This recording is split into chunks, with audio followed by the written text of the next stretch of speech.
Hello, friends.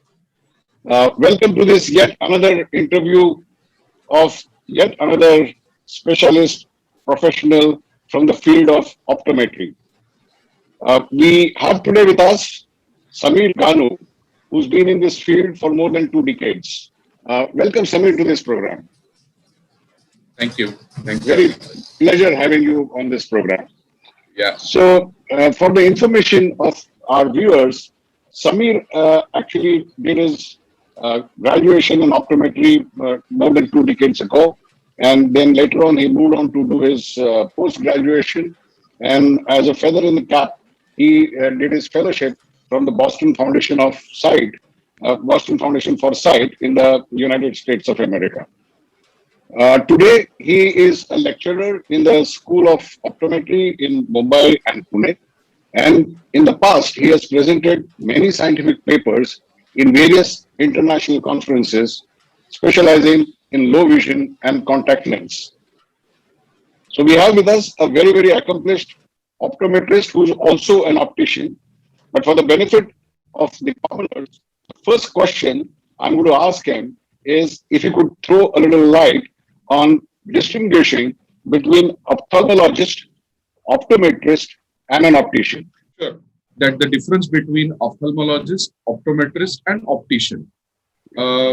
Optician, whenever you think about eyes, you think about optician because that is the first point of contact where you go and get yourself checked. So optician is the first point of contact or most commonly known person in an eye care industry.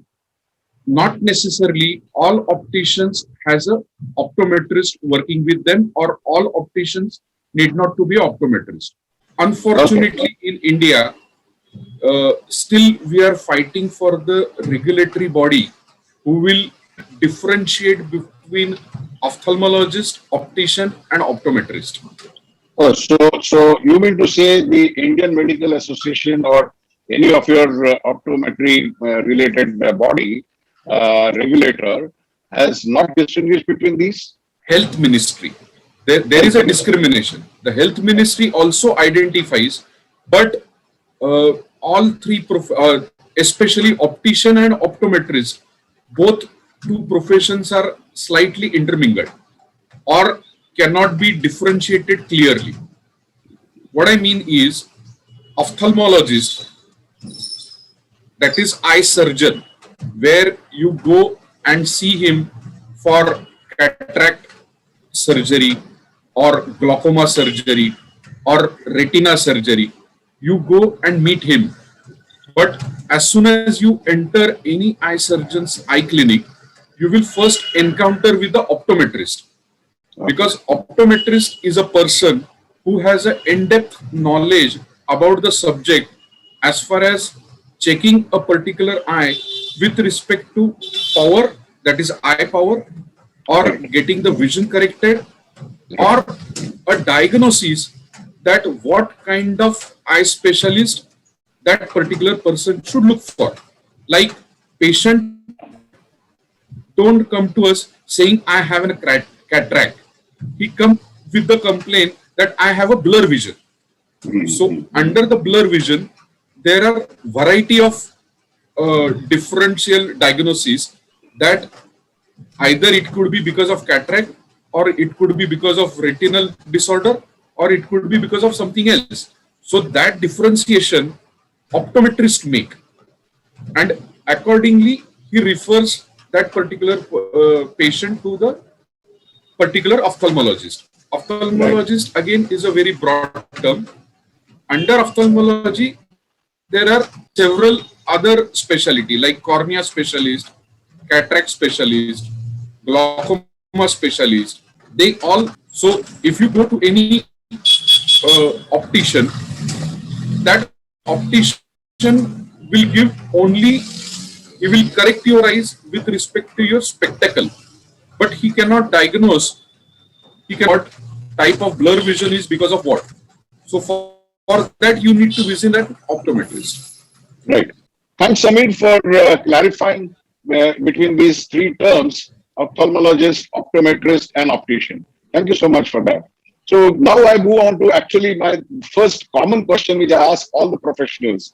So how did you get into this field, Samir? Sure. Uh, Great grandfather, he was a optician. He studied from UK, and this is our fourth generation optician in India. Well, thank you, Samir, for narrating to us about your glorious 60 years of Ganu family being there in the field of being opticians. So that's a great family achievement. So moving forward, Samir, now tell us something about how does one grow? I mean, there are options. There are, if there is a fresher who wants to enter this field, can he join just as an optometrist, or does he necessarily have to be an optician? What does it? I mean, what is the bare minimum necessity that he should have to start something on his own? Yes. Uh, Once you decide that you want to participate or you want to pursue your education with respect to IQ or anything related to medical fraternity, then as you are aware that you must be 12th science rank holder or with the science background.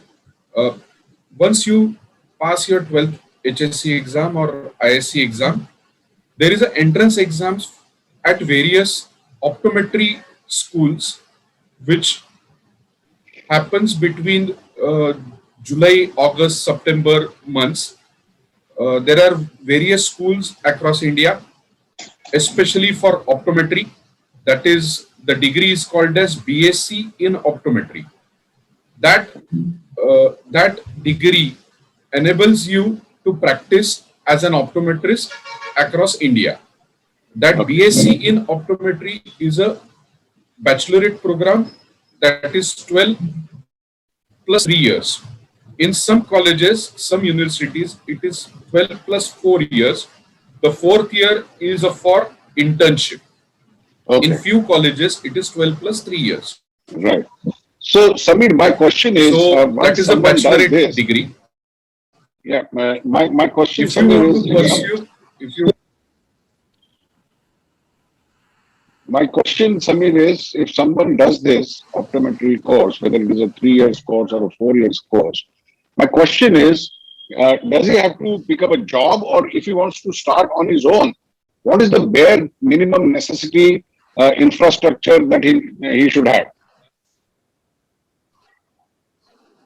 the bare minimum, once you fulfill with your credentials with respect to your course, you can start your own practice, and either by getting some experience with experienced optometrist or experienced eye surgeon, you can very well start with your own practice, or you can work as a lens consultant, either as a contact lens specialist or as a spectacle lens specialist. You can work with many multinational companies are in India who takes care of your once you pass out with your good education, you can work with them. So either you can practice on your own or you can practice for someone. So both So, options are right. free for you. Right. So when you say you practice on your own, that means I will have to have at least one small room. I will have to have the optometry, those equipment, and all the associated allied equipments also. So all that will mean some kind of a investment.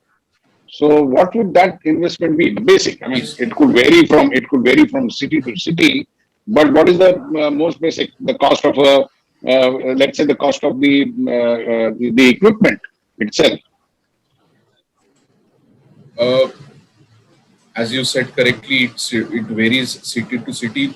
Provided you don't have to spend much on the land cost or the room cost.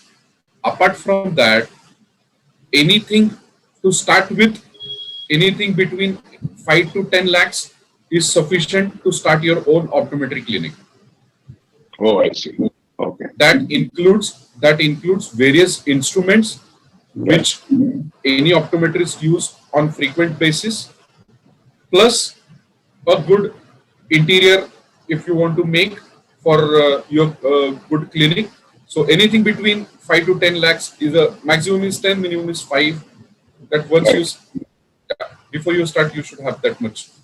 Right. Sure. So, Yeah. so my next question is, does it mean, I mean, if someone has to start his clinic for optometry, being an optometrist, so does he necessarily have to sell spectacles? I mean, or will people come to him if someone is, what is commonly seen is there are very few people who are just optometrists. Optometry is normally is an optician also. I mean, that's my common observation. So how true is that? Uh, there are different types of optometry practices. Optometry and optician goes hand in hand. Almost 95% of optometrists across India, they have their own optical store as well, Okay, because okay, it is okay. they goes hand in hand. But all opticians are not optometrists. But Yeah, all understood. Yeah, optometrists are some of opticians. them may be pure, from a perspective of pure retail business. Yes, yes. So Okay, the optician's main job is kind of a diagnostic clinic who diagnoses various eye problems and try to give majority of the solution except the surgical part. The moment surgery comes in, the patient has to go to eye surgeon. But apart from surgery, there are various treatments available where optometrist plays a key role, including spectacle dispensing. right, understood. All right, thank you. So Samir, how does one grow in this business? I mean, one is you specialize and become a better optometrist, and and also be an optician along with that. So, how does one grow? I mean, I've known that you have grown because you started with only one outlet, and probably you have three of them now, spread in different parts of the city. So, obviously, you have spread. So, what was the struggle like when you have to spread and grow? Uh, See, for any profession, there is a competition. For any profession, any business, there is a competition. But irrespective of the competition, if you have a eager to learn and to relearn, then only you can succeed in your business or in your profession. So that is what I have been doing. I have been learning and Right. relearning the old learning that enables me to keep myself updated in my profession. To keep abreast with the Yes, technology. yes. So I have been attending many international conferences. I've been attending national conferences, and with the help of conference, I can update my knowledge and the things which are happening across the world, where that can be implemented in India for our patient. So, Right, just right, the updation of your knowledge enables you to conquer many things. right, right. So, what are those skill sets that typically a young person should possess so as to become a successful optometrist?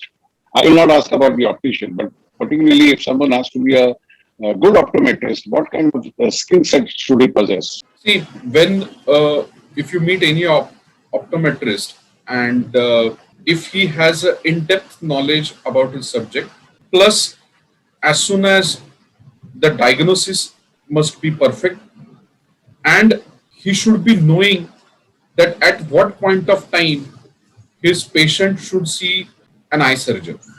Right, Because if you keep on treating at your place and if you are not getting any good result, that the right time uh, referring your patient to the eye specialist or eye surgeon is a correct time, and is that should be important. achieved. So if you are good at that, obviously people will recognize you as a skilled optometrist. Yes, yes. I understand that. That's very important.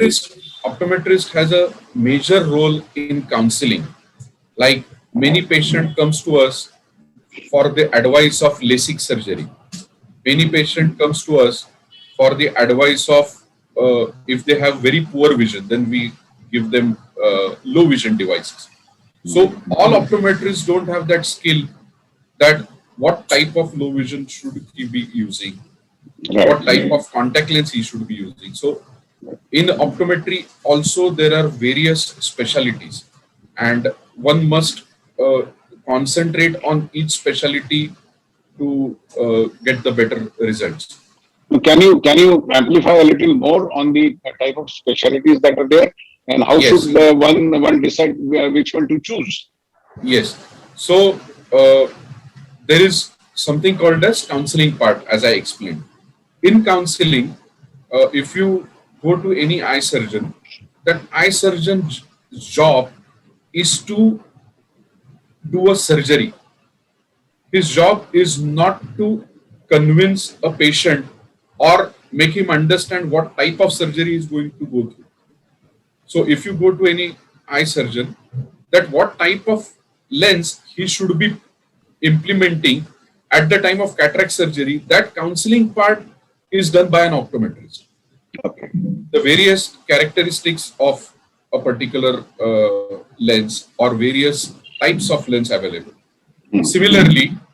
Similarly, if you go to any optician for selecting any particular lens for his spectacle, then again the job is of optometrist that which type of spectacle lens that particular person should be using with respect to his profession or his visual requirements. So more of counseling part comes when the optometry is consulted. Right. Similarly for contact lenses, with the consultation with the patient that what are his visual demands, a particular optometrist guides you looking at his eye health, he guides you what type of contact lens he should be using. Okay. So, Right. majorly understanding the problem and giving the solution is Right. a particular skill set of a optometrist. Right. Thank you very much. Yeah. So my next question is, what are the kind of prospects if someone decides to be an optometrist? And again, I'm saying optometrist, not an optician. Someone decides, and in the sense when I say prospects, I am also considering a few factors. For example, how easy would it be for him to begin his practice? Second, will he be able to overcome those initial challenges? Is there enough scope? Is there enough scope for him? And thirdly, will he earn enough of a living? Yeah, it could be tough in the first few years, like it's there in any profession. First few years are bound to be tough, but at some stage he should develop that confidence that yes, I will do well. So overall scenario, what is it in on these three aspects? If you consider India with a big uh, population of 1.3 billion uh, residents who are living in India, out of So that, 1.3 billion means 2.6 billion eyes. yeah, actually, so the scope for optometry is too big, too huge. It is undervalued so far in India. The Okay. requirement, the requirement of optometrists across India is too high.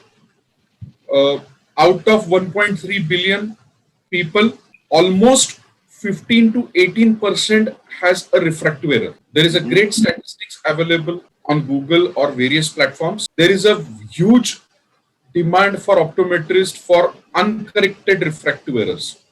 Those are Right. not yet corrected. There are Right. many people across India who don't know that their vision can be improved by just by using eyeglasses. Right. So that refractive error correction is a very big number in India. There is a big, almost in India, there are the bachelorate degree optometrists are only 8 to 10,000, not more than that. Oh, I So, see. considering the 1.3 billion people, now you can just Oh, multiply that how many number of optometrists are required to correct right, those many. right. But then again, that divide of rural and urban will be there. Today, when Yes, you give this figure of 10,000, majority of them must be concentrated in the urban areas. actually, actually, actually. So that means there There is is a a huge, huge demand for rural. yes, There could be a good growth, a very big growth in rural areas. yes. Right. All right. For paucity of time, I come to my last question, which is again a very common question. So, Samir, all these youngsters who are there, I mean, 20 years plus or 20 years ago, when you entered this field, there was a certain kind of environment which was available to you. But today, when a youngster decides to come into this field and he's got another 2 or 3 decades to go ahead of him, uh, how should he be preparing himself to be entering this field? Because today, for example, just as an example, when you talk to a chartered accountant, the chartered accountant says, well, other than being a chartered accountant, if he does an MBA, that would be great. Now, what I want to ask you is, would you think or do you recommend that could be some other qualification if he wants to be a good optometrist? That is one. My part two of my question is, will what kind of technology do you expect to come in the future so that the youngsters who join today are ready to face that technology? Coming to your first question, that as I said earlier, that bachelor in optometry is a 4-year course. Once you accomplish with that course, there are various fellowship programs available across India and abroad. Like there is a fellowship available with LV Prasad Eye Institute at Hyderabad. There is a fellowship available at Arvind Eye Hospital, Madurai. So there are various Various fellowships are programs. available. Many programs which has one must undergo Right, before they start their practice, because that right, enables you with the practical experience, with the hands-on training with the patient, communication with the patient, that gives you a big support and confidence before you start your practice. right, So, pursuing higher education, now we have masters in optometry available. After bachelor, there is a 2-year full-time program at various universities again that enables you to specialize in particular subject like contact lenses, like low vision devices, like prosthetics, ocular prosthetics. So there are variety of places where you can do masters. right, Plus PhD is available. So we have in optometry there are many fold education career is available. So right, I recommend that just by doing bachelor it is not sufficient. To okay, you must have uh, different accolades before you start your practice. right, Uh, Coming to the technology part, yeah, there are variety of technology is happening across India, like artificial intelligence. Now, there are many optometrists whom I know. They are working for Google for artificial intelligence to understand the eye mechanism, and hmm, where there are many PhD holders who are actually working for artificial intelligence, who are basically optometrists. okay, very Uh, interesting. Okay, yes. So the contact lenses have been discovered, which can be fit on your eye, and which can enable you. Actually, you don't need a phone anymore. Like you oh, must have seen okay, a spectacle which gives you Google Maps on the screen, oh, and there are variety of things are happening. So if the basic knowledge of optometry if you have, you can do a research in with respect to artificial intelligence. There are contact lenses available which gives you which can be filled with eye drops, and that Uh-huh. eye drop, that particular contact lens can be worn over your eye, and that keep giving you a drug dosage. So, Oh, so there are variety of things are happening with in respect terms to of technology, yeah. Fantastic. technology. That's a very, very heartening news.